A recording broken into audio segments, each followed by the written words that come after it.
When I moved into my suburban neighborhood, I expected peace and quiet. Instead, I walked into a petty dictatorship run by our HOA president, Todd. Todd was the worst kind of leader, the kind who loved power but hated accountability. He enforced ridiculous rules, like fining people $200 for leaving their trash cans out a minute past 9 a.m., but blatantly ignored the rules when it suited him. His own yard was a mess of unpermitted structures, and his fence was taller than allowed by city ordinances.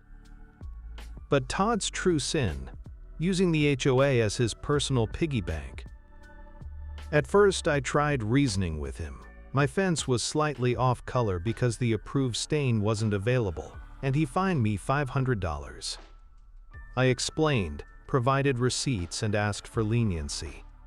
Todd smirked, said, "Rules are rules," and walked away. That's when I decided I would take him down, not with screaming or public arguments, but methodically, legally, and in a way he'd never recover from. Step 1. Become the inside man. Todd's first mistake was underestimating me. I volunteered for the HOA board under the guise of wanting to get involved in the community. I played the part of the eager, naive newbie perfectly.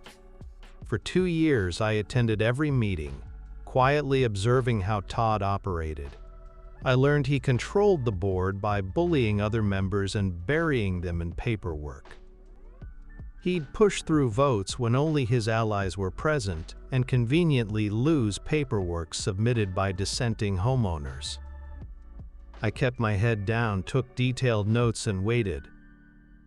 My goal was to outlast his term as president so I could begin making changes. Then I discovered Todd's second mistake. He wasn't just a bully, he was a thief. Step 2. Follow the money. Todd loved to brag about how he kept the HOA's finances in order. But something didn't add up. The annual HOA fees were high, much higher than in similar neighborhoods, but the common areas were falling apart. The pool was closed half the summer due to maintenance issues, and the landscaping looked like it hadn't been touched in months. I started digging. As the HOA treasurer, Todd had access to all the accounts, but he was notoriously cagey about sharing financial details. I asked for the budget during a meeting, and Todd laughed it off, saying, "Don't worry, I've got it under control."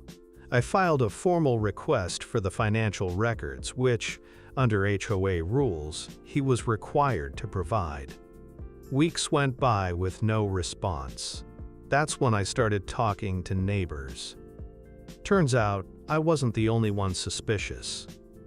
Over a dozen homeowners had requested access to the budget over the years, only to be ignored. One neighbor claimed Todd had used HOA funds to install a new patio at his house, while another swore he'd seen Todd's kids at the community pool during its, quote, maintenance closure. Armed with these suspicions, I filed a formal complaint with the HOA board, forcing Todd to provide the records. He stalled, but I wasn't backing down. Step 3. Build the case. When Todd finally handed over the financial documents, they were a mess. Invoices were missing, payments were mislabeled, and some expenses were downright bizarre. A $15,000 landscaping fee paid to a company that didn't exist. Thousands spent on administrative costs with no explanation. I cross-referenced the HOA's bank statements with public records and found the smoking gun. Todd was funneling money to his personal accounts. Even better, I discovered Todd had been inflating contractor fees, pocketing the difference, and splitting the profits with his buddy, a shady contractor who handled most of the HOA's maintenance. I compiled everything into a detailed report, complete with spreadsheets, photos, and notarized statements from neighbors who had seen Todd's antics firsthand. Step 4. The coup. I waited for the annual HOA meeting, which was typically a snooze fest attended by only a handful of homeowners. But this time I made sure people showed up. I spent weeks knocking on doors, explaining what Todd had been up to. I didn't share everything, just enough to get people angry and curious. On the night of the meeting, the room was packed. Todd started the meeting, like usual, droning on about how difficult it was to manage the HOA and how much he'd sacrificed for the community. That's when I stood up. I calmly asked if he could explain some discrepancies in the budget. Todd laughed nervously and said, "I don't think this is the time or place." I replied, "Actually, Todd, it's the perfect time." I handed out copies of my report to everyone in the room. The mood shifted instantly. People started reading, whispering, and then shouting. Todd tried to regain control, but it was too late. I called for a vote to remove him as president. By the end of the night, Todd was out. Step 5. The final blow. After Todd was removed, we hired an independent auditor to go through the HOA's finances. They confirmed everything. Todd had embezzled over $50,000, mismanaged tens of thousands more, and committed multiple counts of fraud.